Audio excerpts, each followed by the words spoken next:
How's it going, everyone? We've got quite a lot to talk about. Here to go over some updates on Dragon Ball Sparking Zero, which is looking to be absolutely massive. A gigantic roster of characters and a sizable install as well. Dragon Ball Sparking Zero, as noted on Twitter by Slow Plays, will have over 180 characters and will be 100 gigabytes. Now, 180 characters, I believe, is going to be the roster right out of the gates. Sparking Zero is very much adopting the release structures of fighting games these days. If you pre-order the game, you'll get early unlocks for a lot of characters. Those are going to be in the game regardless, but you'll get an early unlock for Gogeta, Super Saiyan Gogeta, Super Saiyan God, Super Saiyan Gogeta, Broly Super Saiyan, and then Broly Super Saiyan full power. That's just a pre-order bonus. However, there is a Sparking Zero Deluxe Edition that includes the Season Pass, and that'll include 3 packs, including Dragon Ball Super superhero characters and Dragon Ball Daima content, which is the new anime that kicks off very shortly,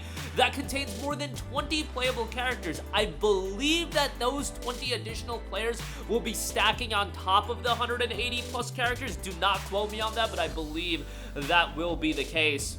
And I'm sure that they have the opportunity to roll out even more characters with like a Season Pass 2 if they do want. Unfortunately, they are rolling out the early access gimmick for Dragon Ball Sparking Zero, which I believe is the first Bandai Namco game that is adopting the early access gimmick as well, the fake early access gimmick. And let's just say from a business standpoint, if I was Bandai Namco, you're damn right I'd be doing the same thing, because that is absolutely going to get people to buy this deluxe edition for $100 or the ultimate edition for $110. So, you know, there you go with that. I'm incredibly excited about Dragon Ball Sparking Zero. I've said my expectations for this game from a commercial standpoint quite a few times, and I don't think this is too big of a stretch to say, but I think Sparking Zero will be the best-selling anime video game of literally all time. How big of a stretch is that? I don't know. I feel like if you combine the layoff that Dragon Ball Tenkaichi and Sparking has had over however long, I believe it's been like a decade and a half since the last Tenkaichi game, you think about how much people are excited for the game, the popularity growth of Dragon Ball, and I just feel like anime is so much cooler now than it was back in Tenkaichi's heyday. I just think this game is going to do juggernaut sales numbers, and this is a game that legitimately my friends that aren't even gigantic Dragon Ball fans are excited for and that they know about. I think this game is just going to do huge numbers, and even as a $70 game, the very first $70 anime title, I believe this is as well, and Bandai Namco's first published $70 game as far as anime games go. There's a reason why that is happening. I think Dragon Ball as an IP is still as hot as ever. I feel like people are very invested into the franchise, and again, absence makes the heart grow fonder as far as Tenkaichi games go, but Tenkaichi was always one of the best received games in the Dragon Ball, game release structures, and, it is incredibly exciting to see Sparking Zero drop. Hopefully it does Akira Toriyama proud, and I do think it's going to be a tremendous game. And on top of it being the best-selling anime video game of all time, which I do believe it's going to be, I think this is going to be one of the best-selling video games across all games of the year. Remember, it's on PC, PlayStation 5, and Xbox, so you're talking a multi-platform release.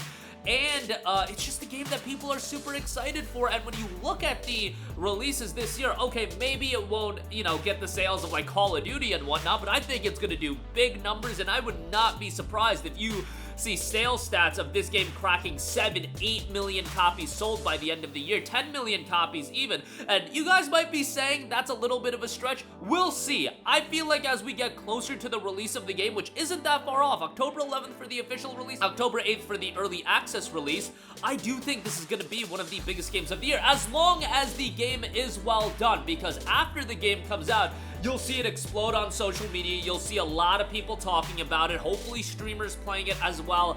I just wish that there was cross-platform play. This is something that Bandai Namco has to figure out with these anime fighting games, especially when you talk about creating longevity for these games and wanting people to jump back in, especially on PC. A game like Sparking Zero is still very much catered to that console audience, but to incentivize PC players to also pick it up even more than they already are, I just feel like if you added cross-platform play, it would add longevity to it and people would be more invested into the experience. That's just something that generally should be available in these games at this point, but, you know, what can I do? So, as I mentioned, more than 180 characters. You've got an over 100 gigabyte install. So, you know what? As far as the PlayStation 5 Pro is concerned, one of the things that is actually great is the 2 terabyte NVMe. I'm sorry, this 1 terabyte nonsense, it's not enough anymore. If you look at all of the games that are coming out that are 100 gigabytes or over 100 gigabytes, it's time that we put 1 terabyte in the rear view mirror. And I get it, you can delete games, you can reinstall games, so on and so forth.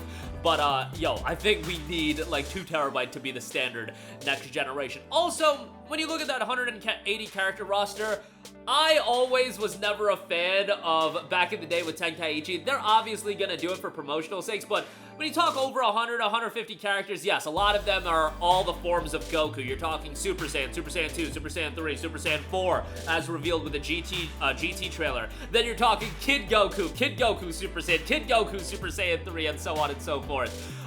You know, I was never a big fan of that. I'm super in the minority on that. I was talking to a few friends, and they're like, no, we love that the game is available with all of the different forms. I prefer the Budokai route, but, you know, it is what it is. That's a very personal thing, and it doesn't matter at the end of the day, but there's gonna be a lot of characters, 100 gigabytes, and they also note iconic and novel episodes. I know some people are curious to see how the single-player component is gonna turn out. It certainly ain't gonna be no Dragon Ball Kakarot, of course, but I think there's gonna be a lot of opportunity to tell a, you know, compelling single-player component, have a compelling component of that game as well. Remember, as far as split screen goes, local split screen, they do have to, you know, finesse it where it's only available in the hyperbolic time chamber, which is a little bit of a bummer, but it is what it is. It just seems like a lot more people are online, but I feel like for the nostalgic experience, split-screen multiplayer in its full form would have been great. Maybe if they upgraded on next gen or something like that, we'll have the horsepower to do it, you know, in 2028 once the PS6 and Xbox Series is out. But I imagine if Sparking Zero is the home run success that I believe it is going to be, I don't think this is a franchise where you can churn out games every 3 to 4 years, but I don't think it's going to be a 15-year layoff until we get another game like this, especially after the next-gen consoles come out and so on and so forth. But incredibly excited for it. I'm not a big fan of the early access gimmick, but what can you do? And I do believe this is going to be one of the biggest game releases of the year. It is unfortunate that the game comes out the same day for its official release as Metaphor Ray Fantasio, because I'm incredibly excited for that game as well. So juggling these two, although they are polar opposite styles of experiences, so like them coming out on the same day, totally in for it. For the people that are into Diablo 4, Vessel of Hatred comes out on the same day as well. So, man, the fall of this year is going to be absolute stacked with a lot of big game releases. But Sparking Zero, I do think, is going to be one of the biggest game releases of the year. And personally, I will be checking out the game on October 8th as well. So, it is what it is as far as that's concerned. But let me know all of your thoughts in the comments section down below, your excitement level. Do you think I'm a little bit out to lunch as far as my thoughts on it being one of the best-selling games of the year? I truly believe it is going to be, and I believe by far it is going to be the fastest, the best-selling anime game of all time, whatever superlative you want to add to it. I do think it's going to hit that threshold. Now all we need is Bandai Namco to drop a high-quality experience, and the rest is going to do the work itself. And based on what I've seen thus far, I do think they're going to drop something that people are really going to be able to sink their teeth into. That's going to do it for me. Sound off with all of your thoughts in the comment section down below. Thank you for watching, and goodbye. Hey guys, we hope you enjoyed the video, and if you did, make sure to hit the subscribe button, and if you're already subscribed, do us a favor and hit the bell icon. This way you'll be notified whenever we post a new video. That's the best way to keep up with all of our uploads, and we usually try to upload 2 videos a day. And with the bell icon hit, you'll be notified whenever we do upload a video. As always, thanks for watching.